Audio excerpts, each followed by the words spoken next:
एक समय ऐसा भी आया कि देवी सती को ऐसा अपमान सहना पड़ा कि आज के समय में ऐसा अपमान तो कोई नहीं सह सकता।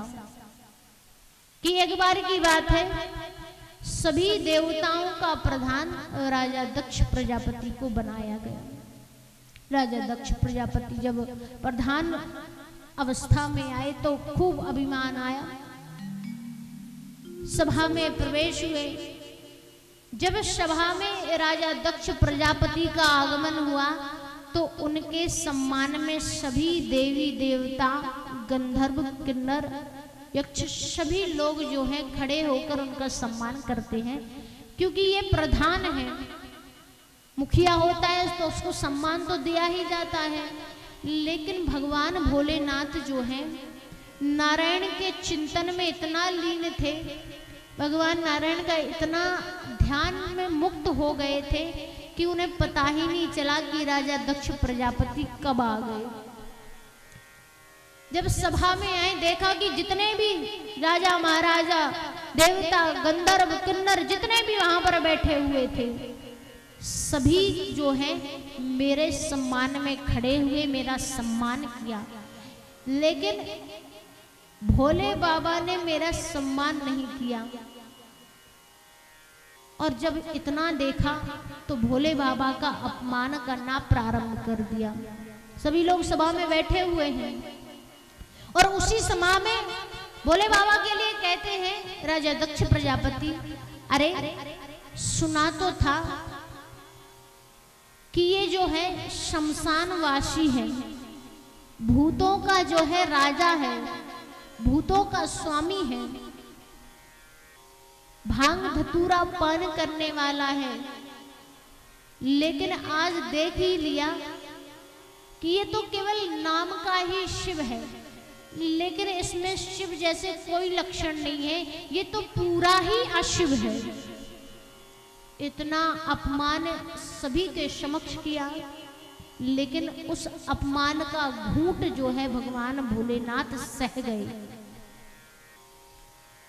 कुछ नहीं कहा भगवान ने, क्योंकि भगवान मन में विचार कर रहे हैं कि कहीं ना कहीं थोड़ी बहुत गलती मेरी है कि मैं भगवान के हरि चिंतन में इतना लीन हो गया कि मुझे पता ही नहीं चला कि कब राजा दक्ष प्रजापति सभा में आए। लेकिन एक तरह से देखा जाए तो मैं इनका सम्मान क्यों करूं? अरे होंगे ये सबके प्रधान, लेकिन है तो आखिर मेरे ससुर और मैं इनका दामाद। अरे मैं इनके सम्मान में क्यों खड़ा रहूं? उल्टा इनको मेरा सम्मान करना चाहिए, क्योंकि इन्होंने अपनी बेटी को मुझे ब्याहा है। तो एक तरह से जो हुआ तो अच्छा हुआ। उस समय भगवान जो है बिल्कुल शांत रहे, मौन रहे, भगवान ने कुछ नहीं कहा। भगवान विचार करते हैं ये जो दक्ष प्रजापति है ना, ये मूर्ख पशु की भांति है। जैसे बकरी मैं करती है ना, उसी प्रकार ये दक्ष प्रजापति ही मैं प्रधान हूं, मैं सब कुछ हूं, मेरे बराबर कोई नहीं है। तो ये जो मैं करने वाले व्यक्ति होते हैं ना, ये मूर्ख होते हैं और मूर्खों से कभी लड़ा नहीं करते। अगर बहस करोगे तो स्वयं का माथा जो है, दिमाग जो है सटक जाएगा, लेकिन उनके दिमाग में कुछ नहीं आएगा। इसलिए मूर्खों के सामने सदैव मौन रहिए, जितना बोलते जाएं सब सुनते रहो शांति से। जैसे आज भोले बाबा ने अपमान का घूंट सह लिया, कुछ नहीं कहा, क्योंकि वो जानते हैं ये दक्ष जो है एक पशु की भांति है। जैसे पशु अज्ञान होता है, मैं करता रहता है ना कि मैं ही सब कुछ हूं, मैं ही सब कुछ हूं।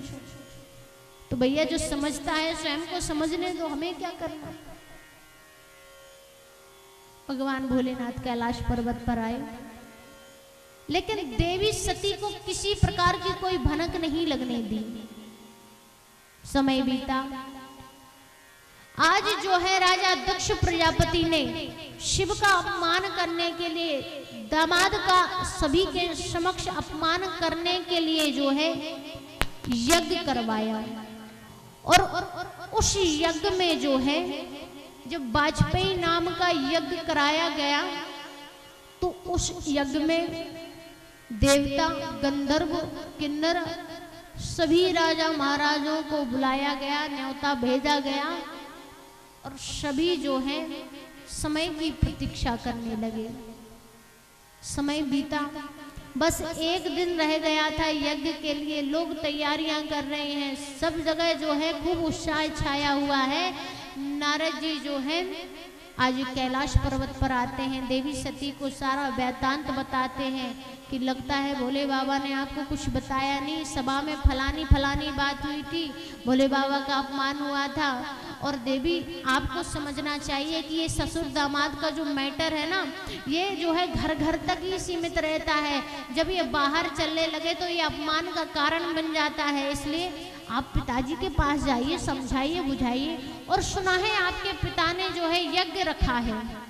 अरे सब आएंगे तो आप सबके सामने समझाओगी, बुझाओगी, तो मुझे लगता है आप उनकी पुत्री हो, वो आपके पिता हैं, समझ जाएंगे। ये जो दामाद और ससुर का देश चल रहा है, जो लड़ाई चल रही है, समाप्त हो सकती है अगर आप चाहें तो। बोले नारद जी बात तो आपने सही की है। देवी सती भगवान भोलेनाथ के पास गई, भोले बाबा से कहा स्वामी चलिए मेरे साथ जो है पिता के घर चलिए। बोले पिता के घर क्यों?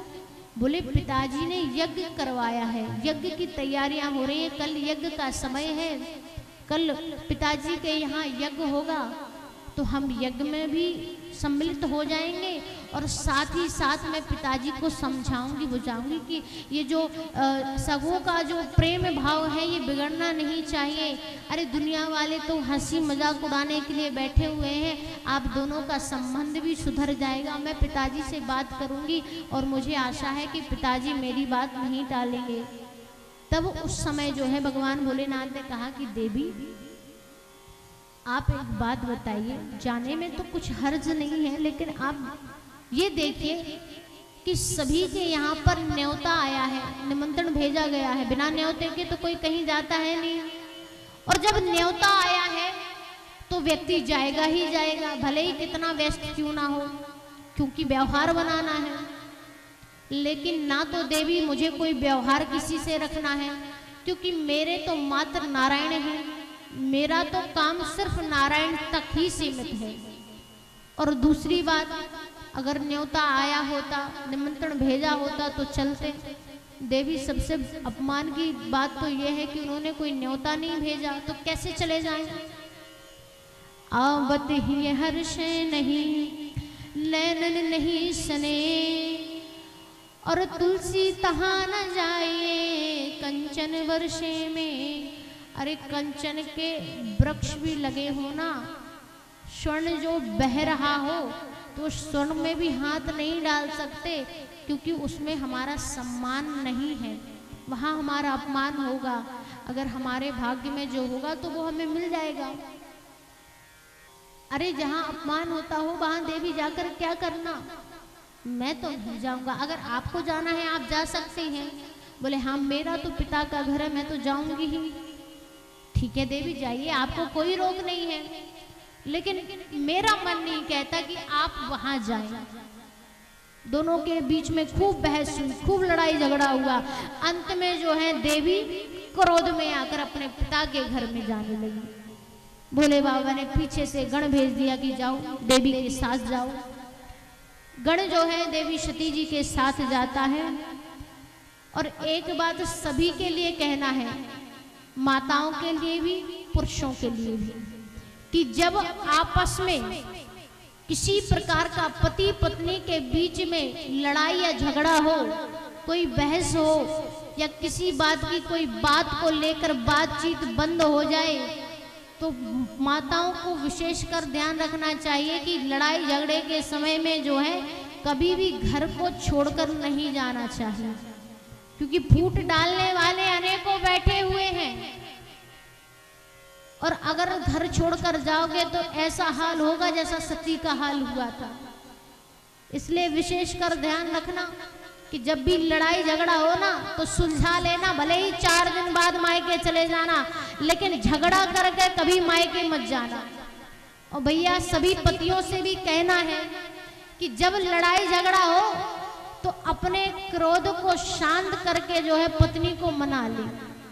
क्योंकि पत्नी घर की कौन होती है? लक्ष्मी होती है। और अगर लक्ष्मी के अश्रु बहते हैं, अगर पत्नी रोती है, तो उन अश्रुओं के द्वारा जो है आपके घर से लक्ष्मी जाती है। तो भैया बात दोनों तरह से बराबर है, इसलिए इस बात का विशेष ध्यान रखना है कि ये तो लड़ाई झगड़ा हो ही ना, और अगर हो तो वही सुलह कर लो। दो चार लोगों को सुनाने का अवसर बिल्कुल मत दो। आज देवी सती पिता के घर पहुंची। पिता भवन जब गई भवानी, दक्ष त्रास कहूँ सम्मानी। सादर भली मिली एक माता, भगिनी मिली बहुत मुस्काता। पिताजी के घर गई, देखा कि देखो पिताजी ने आगमन पर कोई कुशलता नहीं पूछी। माता के पास पहुंची, माता ने खूब लाड़ प्रेम दिया, खूब पूछा कैसे आई बेटी, दामाद जी कैसे हैं, सब कुशल मंगल, मतलब माता ने खूब कुशलता पूछ ली। सादर भली मिली एक माता और भगनी मिली बहुत मुस्काता। 15 बहनें जो थी खूब हंसी ठिठोली कर रही हैं, लेकिन बहन सती से जो है मुँह ना बोली, क्योंकि उनका मानना यह था कि जो पिताजी का बैरी है वो हमारा बैरी है, और हम बैरी से क्यों मुख बोले। इतना सब कुछ तो ठीक था, ये अपमान तो देवी सती ने विचार किया मेरा ही परिवार है, चलो कोई बात नहीं, कोई अगर कारण भी होगा तो सुलह हो जाएगी, मैं सुलह कर लूंगी। लेकिन जब यज्ञ के पास पहुंची तो देखा कि ब्रह्मा जी का भाग है, विष्णु जी का भाग है, लेकिन भगवान भोलेनाथ का कोई भाग है ही नहीं। जब इतना अपमान देखा कि मेरा अपमान होता तो मैं सह जाती, लेकिन मेरे पति का अपमान हुआ। पति ने ठीक ही कहा था, भोले बाबा ने ठीक ही कहा था कि जहां अपमान हो देवी वहां लौट कर जाना नहीं चाहिए, चाहे पिता का घर ही क्यों ना हो। आज जो है इस यज्ञ में, आज इस जग में, आज इस पिता के घर में जो है मेरे पति का अपमान हुआ है। यज्ञपि जग दारुण दुख माना, और सबसे कठिन जाति अपमाना। आज भरी सभा में पूरे समाज के सामने मेरे पति का अपमान हुआ है। देवी सती ने अपनी नाभा दृष्टि से जो है अग्नि देव को प्रकट करके अपने पूरे शरीर को भस्म कर लिया, और देखते ही देखते जो है आज सती विलोक हो जाती हैं। आज सती ने अपने देह को त्याग दिया है। जो है इस दृश्य को देखकर गण भागा भागा भोले बाबा के पास पहुंचा, सारा वृत्तांत बता दिया कैसे आपका भाग नहीं था, आपके अपमान का घूंट देवी सती सह नहीं पाई, और उन्होंने अग्निदेव को प्रकट करके अपने देह को शांत कर लिया है। भगवान की क्रोध में आंखें नील के समान, लाल ज्वाला के समान बह रही हैं, और क्रोध में आकर उन्होंने अपनी एक जड़ उखाड़ कर जो है वीरभद्र उत्पन्न किया, और कहा कि जाओ जाकर पूरे यज्ञ का विध्वंस करके राजा दक्ष प्रजापति का सिर काट करके उसी हवन कुंड में डालकर चले आना। वीरभद्र जाकर जो है पूरे यज्ञ का विध्वंस करके राजा दक्ष प्रजापति का सिर काट करके आज उस यज्ञ में ही डालकर चले आते हैं। यहाँ सभी देवी देवता जो हैं भगवान के क्रोध को शांत करने में लगे हुए हैं। भगवान भोलेनाथ से याचना करते हैं कि जिस कार्य को प्रारंभ कर दिया जाए उस कार्य को पूर्ण करना बहुत अति आवश्यक है। खास करके यज्ञ जैसे कार्यों को पूर्ण करना अति आवश्यक है। इसलिए अब आप कोई उपाय बताओ। भगवान भोलेनाथ ने कहा कि जाओ जाकर जो है इस दक्ष प्रजापति के सिर से जो है एक बकरे का सिर लगा दो, यज्ञ संपन्न होगा। आज जो है बकरे का सिर लगा दिया, यज्ञ संपन्न हुआ। भगवान भोलेनाथ आए, देवी सती के देह को लेकर जो है जगह जगह विचरण करने लगे। लेकिन यहाँ पर भगवान भोलेनाथ अपने कार्यों को पूर्ण तरीके से भूल चुके थे। यहाँ सृष्टि की रचना हो रही है, लोग जन्म ले रहे हैं, लोगों का पालन हो रहा है, लेकिन मृत्यु नहीं हो रही है, क्योंकि उनका संहार करने वाले का कर्तव्य उनका है, भगवान भोलेनाथ का है। इसलिए भगवान विष्णु ने चक्र सुदर्शन द्वारा देवी सती के देह को विभिन्न भागों में विभक्त कर दिया और देवी के जो है विभिन्न भागों जो है अनेकों अनेकों स्थान पर गिरते हैं और देवी सती के देह जो है 108 शक्तियों द्वारा विभक्त होते हैं। 108 शक्तियों में विभक्त होकर अनेक स्थानों पर, कहीं पर जंगा गिरी, कहीं पर नेत्र गिरे, कहीं पर जो है शरीर गिरा, कहीं पर बाल गिरे, कहीं पर जो है जंघा गिरी। ऐसे करके जो है अनेक स्थानों पर जब देवी सती का शरीर देह गिरता है तो उस समय जो है एक एक देह की गणना गिनती करके जो है 108 शक्ति पीठ होते हैं। बोलिए श्री दुर्गा महारानी की। आज जब होश आया, भगवान भोलेनाथ ने विचार किया कि ये क्या हुआ, जन्म हो रहे हैं, पालन हो रहा है, लेकिन मृत्यु नहीं हो रही है।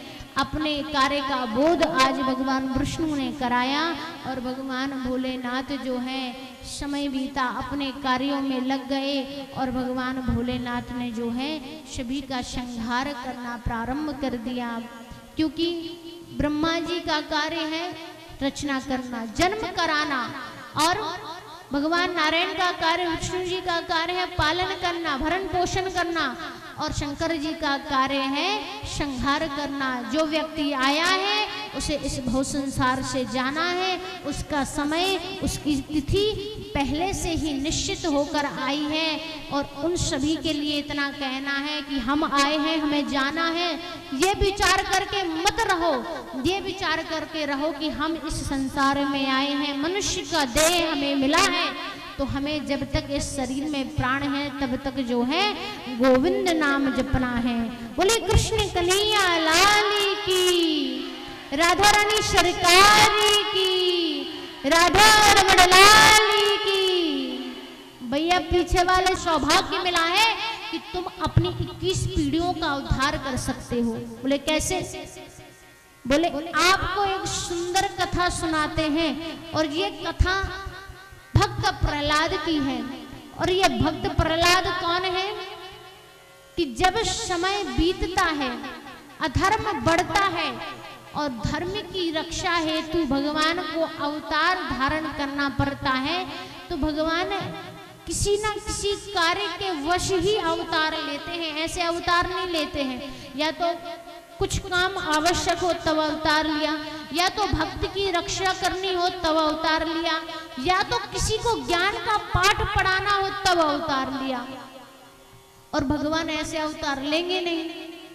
इसलिए जो है आपको अभी से ये बात ध्यान में रखना है कि जो माताएं होती हैं, विशेषकर उनके लिए, कि अपनी संतान को भक्त प्रहलाद की तरह बनाओ। छोटे से ही जो है नारायण नाम का बीज उनके मन में ऐसा बो दो कि जब आपका बुढ़ापा आए ना तो उस बीज का फल आपको मिले।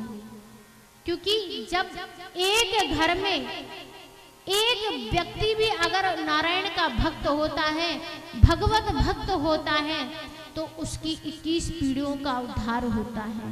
बोले कृष्ण कन्हैया लाल की, राधा रानी सरकार की, राधा रमण लाल की। भैया पीछे से तो सब सो रहे हैं, लग रहा है ना? सभी लोग प्रेम से जयकारा लगाएंगे। बोलिए राधे राधे, राधे राधे, राधे राधे। बोले श्रीमद् भागवत महापुराणी की। आज जब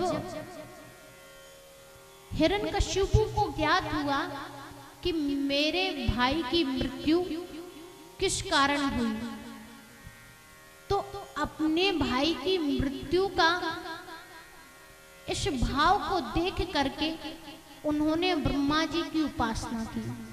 ब्रह्मा जी की उपासना करके जो है उल्टे पुल्टे 13 वरदान मांगे।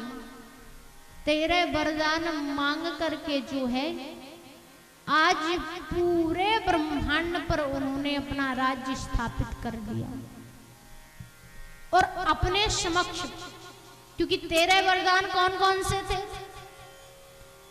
ना तो देवता से मरु, ना मनुष्य से, ना जीव से, ना जंतु से, ना पशु से, ना पक्षी से, ना अस्त्र से, ना शस्त्र से, ना अंदर मरू, ना बाहर मरू, ना सुबह मरू, ना शाम मरू, ना ऊपर मरू, ना नीचे मरू। ऐसे करके 13 वरदान जब मांगे,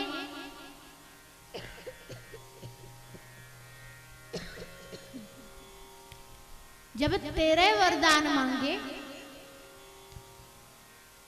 तो भैया हाहाकार मच गया।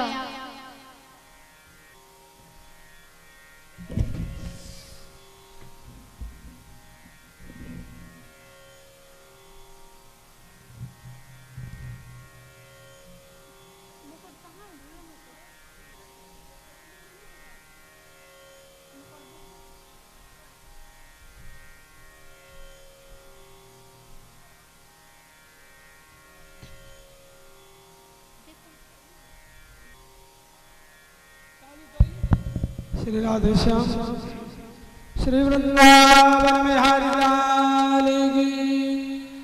भैया हिरण्याक्ष पाप अधिक बढ़ने लगा तो हिरण्यकशिपु की पत्नी के गर्भ से भक्त प्रहलाद का प्राकट हुआ। बोले भक्त प्रहलाद की। आज कयादु नाम की पत्नी के गर्भ से भक्त प्रहलाद प्रकट हुए। और भक्त प्रहलाद भगवान नारायण के अनंत भक्त थे।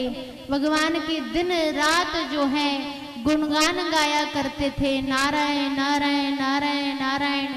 और ऐसा सुंदर भाव जब भक्त प्रहलाद के मन में जागा तो उस समय जो है आज जब पिता के कानों में, हिरण्यकशिपु के कानों में ये बात पहुंचती है कि आज जो है न जाने कहां से मेरे राजमहल में मेरे शत्रु का नाम जो है प्रकट हो रहा है। अब यहाँ राजा परीक्षित विचार करते हैं कि अरे अभी तक तो एक शत्रु के घर में जो है केवल शत्रुता का ही जाप होता था, लेकिन नारायण नारायण का जाप करने वाला आखिर इस पापी व्यक्ति, आखिर इस दुष्ट दानव राक्षस के घर में भक्त प्रहलाद जैसा पुत्र कहां से जन्मा। तो आपको बता दें कि जब हिरण्यकशिपु तपस्या करने के लिए गए थे तो उस समय जो है इंद्र कयादु नाम की पत्नी का हरण करके जो है ले जाने लगे। उस समय जो है नारद जी ने कयादु नाम की पत्नी की रक्षा की और कयादु को अपने आश्रम में आश्रय देकर जो है श्रीमद् भागवत कथा एवं गीता का पाठ पढ़ाया था। इसलिए भैया कहा जाता है कि जब तक माता गर्भवती रहती हैं तब तक गीता का पाठ करना चाहिए, संतान अच्छी होती है ना। इसलिए जो है आज नारायण नारायण का जाप कर रहे हैं। आज माता के गर्भ में गीता का पाठ सुनकर और नारायण नाम की भक्ति का अनुभूति करके जो है भक्त प्रहलाद के मन में नारायण नाम के लिए जो है अनंत भक्ति जागृत हुई। बोले कृष्ण कन्हैया लाल की। आइए अब आप सभी भी इस अमृत घड़ी का आनंद लेते हुए भगवान का नाम उच्चारण करेंगे। श्रीमन नारायण नारायण। और देखिए ऐसा नहीं होगा, ताली के स्वर के साथ वाणी को कष्ट देते हुए, क्योंकि भैया 3 दिन बीत चुके हैं और 4 दिन शेष रह गए हैं, इसलिए समय को व्यर्थ नहीं गवाना है। श्रीमन नारायण नारायण हरि हरि। श्रीमन नारायण नारायण हरि हरि।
समझो आज महल जो है नारायण नारायण से सुसज्जित हो रहा है। और इस नारायण नारायण का जब उच्चारण आज हिरण्यकश्यपु अपने कानों से सुनते हैं तो क्रोध में आकर अपने पुत्र को मारना तो चाहते हैं लेकिन मार नहीं सकते हैं। विश्वनाथ, ये राजमहल